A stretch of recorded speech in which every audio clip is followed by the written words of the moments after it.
Welcome to the Breakdown. I'm your host, Diane Rembert, avid reader, award winning literary blogger, and the founder of Diamond's Literary World, which is my footprint in the literary industry. Today, I am so excited. It's a little late, but I'm here to bring you the best books that I've read in 2020. The reason why it took me so long to do this, I am a reader who likes to wait until I want to give myself every minute of the year to complete my list because I never know if there is a book that needs to be added to the list because I start my list January 1st and I just jot them down throughout the year. I don't know how other readers do it, but I read so much that once a book strikes me, it's added to the list. Now, I've accumulated, I want to say 11 or 12 books. I want to say 11 books up to this year and or to 2020, and I want to share them with you.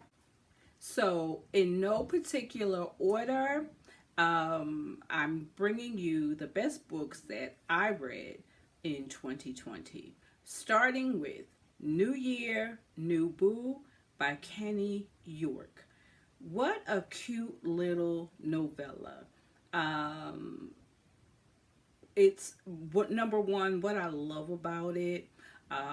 It's talking about the literary industry, and it's also talking about love. So, and it's sort of like a Christmas past, Christmas present, and Christmas future.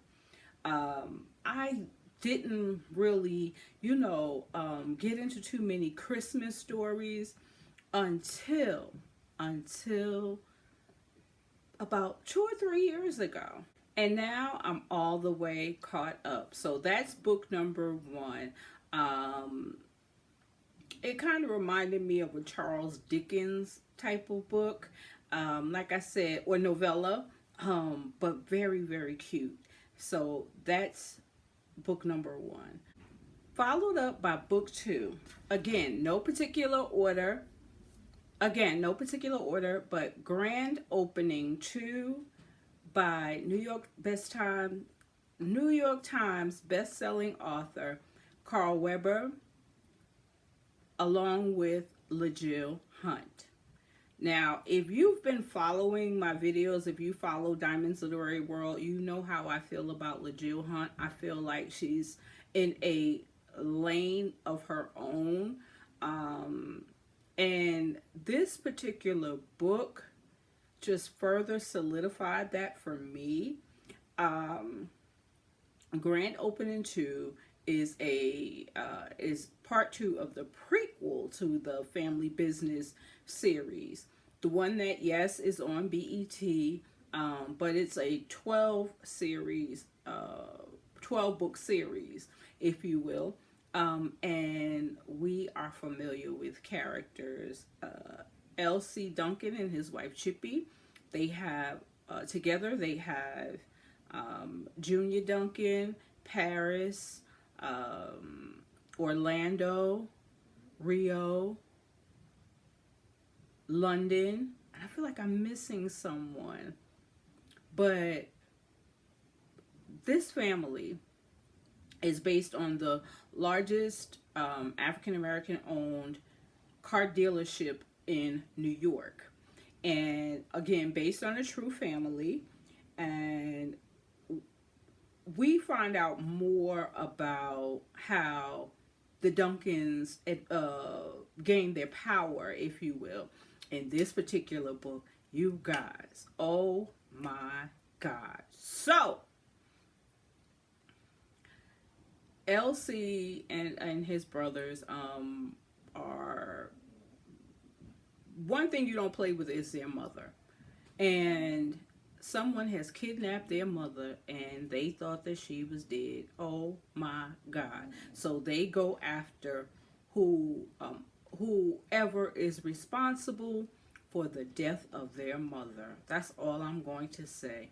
This book did it for me. So that's Grand Opening 2 by New York Times bestselling author Carl Weber and LaJill Hunt. Book number 3 is about a subject that is near and dear to me, and that is one of domestic violence.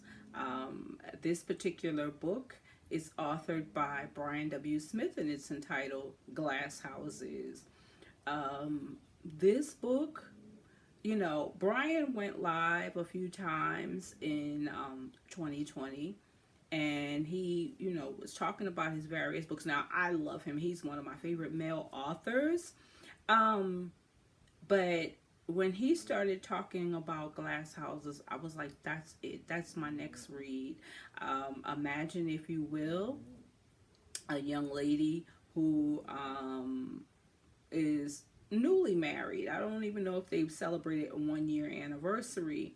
Her husband comes home and catches her in bed with another man. And let's just say it's not pretty. And she calls home. And so now her father and her brothers are on their way to beat some behind, okay? Like, nobody is touching their daughter or you know, their sister, and living to tell about it. But on the way there, the characters start to unfold. We find out that one brother is a wife beater of his own. Another one is he's in the ministry, and so he's battling, like, you know, should I even be here, or should I let God handle this situation? Then we have yet another brother who is dealing with, you know, his children's mother. So there's a lot going on, you know, irresponsibility, again, domestic violence. You have a spiritual battle, if you will. The dad's got some issues of his own, but y'all, when it's all said and done, when it's all said and done, is who she was in the bed with, you know, and that whole thing, like, this whole series, that whole book just completely blew me away. Like, I love Glass Houses. So that's my number 3. Number 4 is The View 2. Not to be confused with The View 1, but The View 2 by my girl Untamed. Now, if you've read this series, I would love to know, are you Team Hudson or Team Michael? And did you remain that way in book 2? So I'll just go ahead and tell you guys that in book 1, I was Team Hudson. In book 2, I remained Team Hudson. I felt like Michael was trying too much, way too much, to get his wife back. He had lost her in book 1, and now he's just trying a little too hard. A lot of people blamed Hudson in book 2, but, you know, he had a life, you know, prior to his marriage, and things just started to come out about him that he did not want to come out. But, you know, one thing about this book is everybody's keeping a secret, from the parents to the best friends to the husband to the now husband to the, oh my God. So I absolutely recommend The View 2 by Untamed. Book number 5, to keep it moving, is Short Stories, the autobiography of Columbus Short. Now, I didn't know how I was going to feel about this particular book going into it. Shout out to NetGalley for issuing an ARC, an advanced reader copy, to me.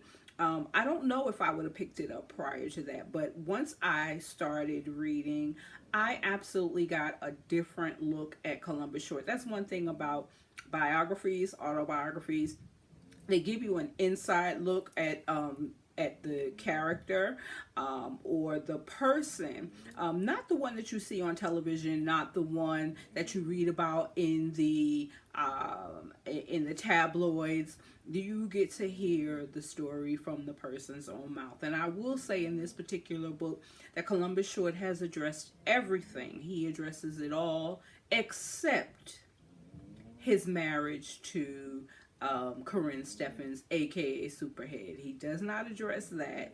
But he addresses everything else, and I admire him for that. He told his truth, and I think that I will be paying closer attention to this young man. The next book is a novella that was sent to me by the author. Listen, I loved it so much that I bought a copy for myself and for my literary twin. Could not, I wanted everybody within my reading circle to find out about Truth or Dare by Miss Danielle Allen. You guys, oh my God. It starts off with a group of friends going to a destination wedding, and we see where there was a little bit of flirtation going on, and then in true college fashion, because they know each other from college, they play the game of Truth or Dare. Now, Kingston. Everybody should have a Kingston in their life. My God in heaven, that man is so sexy. That man is so experimental, if you will. He is just the epitome of a sexy black man. Kingston, oh Kingston. And you know, he had women Googling pepper sauce, black pepper sauce. Danielle Allen really took it there with Truth or Dare. I would, if you have not, I would encourage you guys to go and get this book. Novella. Go get this novella. You will thank me later. I promise. Now, the next book is part 2 of a series that I absolutely love.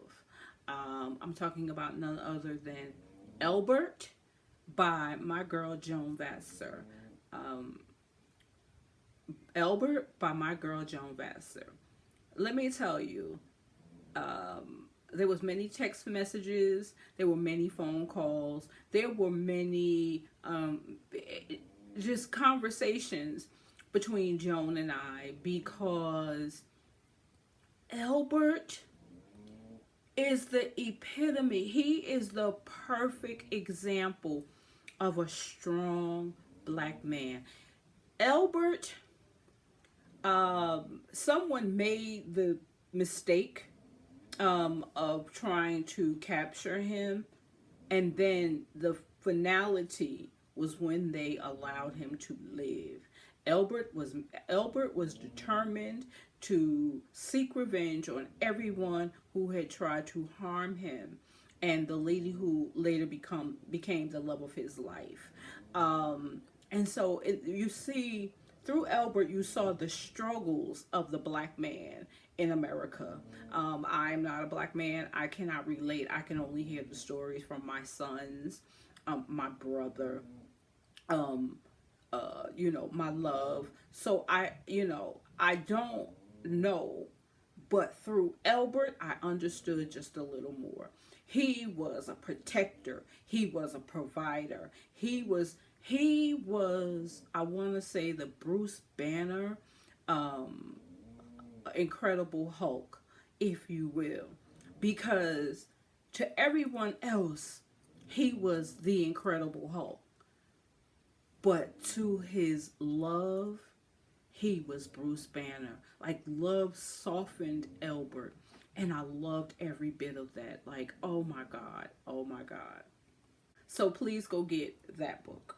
Next is Money Devils by New York Times bestselling authors Ashley and Jaquavis. Y'all, let me tell you one thing. If you have read the Cartel series, then you will need to read Money Devils.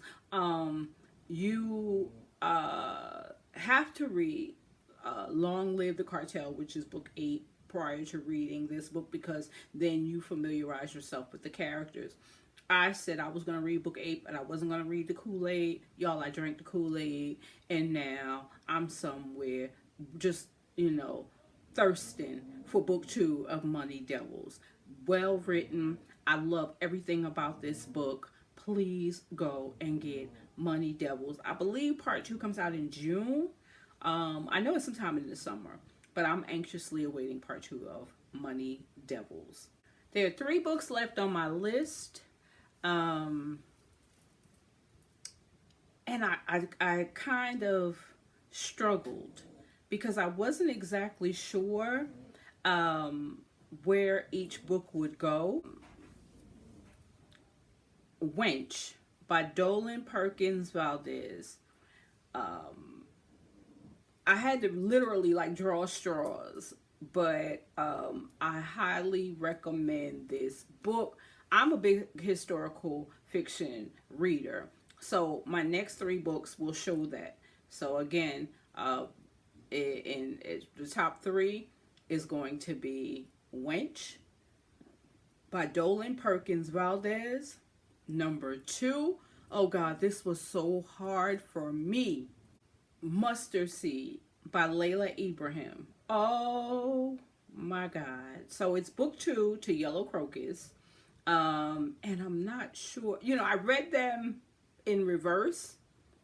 I absolutely loved Mustard Seed. All I'm going to say to you is imagine you being a young mother, new mother, and there's a knock at your door, and you have to leave your baby who is weeks old to go live in the big house and become a wet nurse to the slave owner's daughter.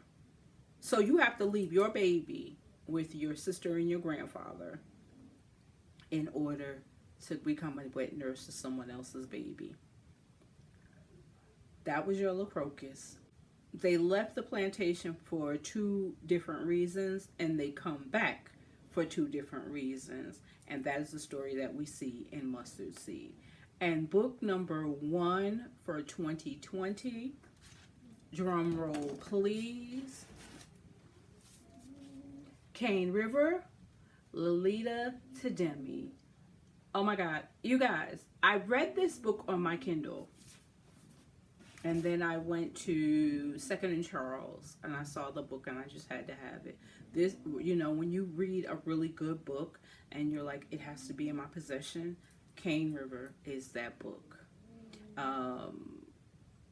It talks it teaches so much history, our history. It teaches us how many of us acquired land. It teaches us the relationship between slave master and slave owner, and how some were actually in love with the women that they produced children with, but because of the times that they lived in, they were, it was forbidden, and so they had to take on a wife because that's what people did back then. But there were so many stories in this book, and I couldn't get enough.